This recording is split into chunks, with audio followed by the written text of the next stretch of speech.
SSP साहब से हम लोगों की कोई दुश्मनी नहीं है, या वो हमारे गांव के नहीं है जो उनसे हमारी कोई दुश्मनी है। खंगाले थे, उसमें जो आरोपित मिला, जो आरोपित अपना जुर्म कबूल भी किया, तो इसको हम लोग सोचे कि थाना पर क्या देना है, एसपी साहब के समक्ष में इनका बयान कराया जाए। एसपी साहब बाहर आए तो उनसे हम लोगों ने सवाल किया कि क्या हुआ सर।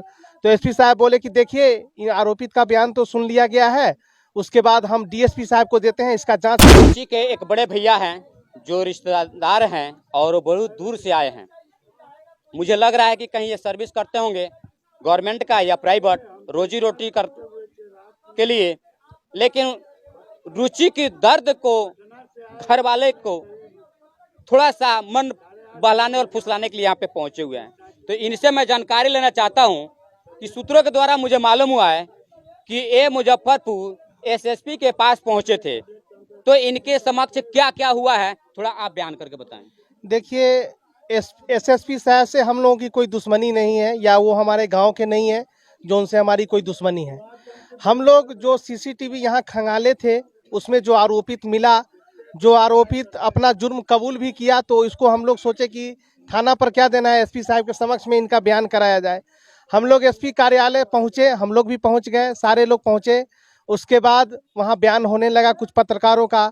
उसके बाद शाम का 7 बज रहा था, तो एसपी साहब अंदर बुलाए, तो वो आरोपित और हमारे परिवार के 2 लोग जो हमारे चाचा हैं, वो लोग अंदर गए, बातचीत हुए, सब कुछ हुआ। उसके बाद एसपी साहब बाहर आए तो उनसे हम लोगों ने सवाल किया कि क्या हुआ सर।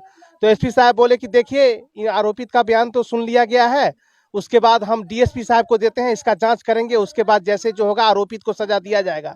लेकिन दूसरे दिन पता चलता है कि आरोपित को उन्होंने जो थाना पर पहुंचा के छोड़ दिया, और जो हम लोग लेके गए। क्या आरोपी को छोड़ दिया गया? आरोपित जो अपना जुर्म, कौन सा आरोपी था? आरोपित राजू और कुंदन था और राजू था।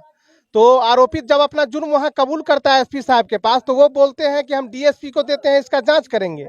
उसके दूसरे दिन जब आरोपी खुद को स्वीकार कर लिया कि मैं गलत हूँ, मैं ही काम किया हूँ, मैं ही रुचि को ले गया हूँ, जब एसएसपी साहब के पास में और 10 के बीच में बोला होगा। जी जी, एसपी साहब के बाहर तो सारे बहुत पुलिस वाले भी थे और पत्रकार भी थे, वहाँ बोले, सबके बीच में बोला, सबके बीच में बोला था। फिर इसमें जांच की क्या विषय बनता था? एसपी साहब बाहर जब उसको अंदर बुलाया, उसके बाद बाहर बोले कि इसका हम जांच करेंगे, डीएसपी को दे देते हैं इसको, उसका जांच करके तब आरोपित को सजा दिया जाएगा। लेकिन दूसरे दिन यह पता चलता है कि पीड़ित परिवार जो हमारे चाचा लोग हैं, उन्हीं पर उस आरोपित का अपहरण का केस कर देते हैं, एसपी साहब करवा देते हैं थाना। क्या होता है अपहरण का केस? पीड़ित परिवार जो हम लोग लेके गए थे, उन 4 लोगों पर वो अपहरण का केस वो आरोपित के द्वारा करवा देते। अच्छा, ये बात बताइए, जिसकी लड़की को हत्या, जिसके पिता को ऊपर अपहरण केस हुआ है, वो लड़की के और लड़की के चाचा है जिनके ऊपर अपहरण केस हुआ है। अच्छा, और रुचि को मर्डर कर दिया जाता है, हत्या कर दिया जाता है, तो उसके आरोपी बाहर घूम रहा है जी।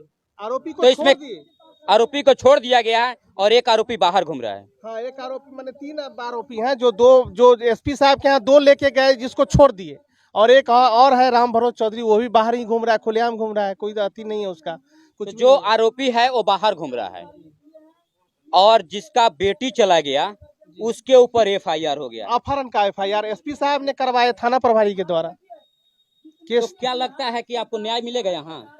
न्याय तो अभी संभव नहीं लग रहा है, जैसे एसपी साहब, डीएसपी साहब, थाना प्रभारी कुछ करिए नहीं रहे हैं, और माने उल्टा एफआईआर कर रहे, तो इससे क्या न्याय का उम्मीद करेंगे, क्या न्याय का उम्मीद कर सकते हैं ऐसे में? तो क्या लगता है आपको कि मुजफ्फरपुर टीम पुलिस कप्तान की संलिप्तता माना जाए या किसी के दबाव में? ये देखिए, ये राजनीतिक दबाव है एसएसपी साहब पर। एसएसपी साहब से हम अनुरोध करेंगे कि आप इसमें सही जांच कीजिए, और जो आरोपित है उसको सजा मिलना चाहिए। तो एसएसपी साहब आपसे, क्या नाम है आपका? राजीव कुमार। आपसे सीधे निवेदन कर रहे हैं राजीव जी कि आप न्याय कीजिए, और आपके ऊपर कोई दबाव दे रहा है तो उस दबाव को छोड़ दीजिए, क्योंकि ये आपसे कुछ मांग नहीं रहे हैं, सिर्फ न्याय मांग रहे हैं। न्याय मांगने से यही होगा कि इस गांव के जितने भी बच्चे बच्चियां हैं उनका भविष्य बन जाएगा, और नहीं तो यहाँ भय का माहौल बन जाएगा, तो शायद कोई बच्चे का भविष्य नहीं बन पाएगा, और नहीं बन पाएगा तो आप इस बात को समझ सकते हैं कि बच्चा वो क्या करेगा।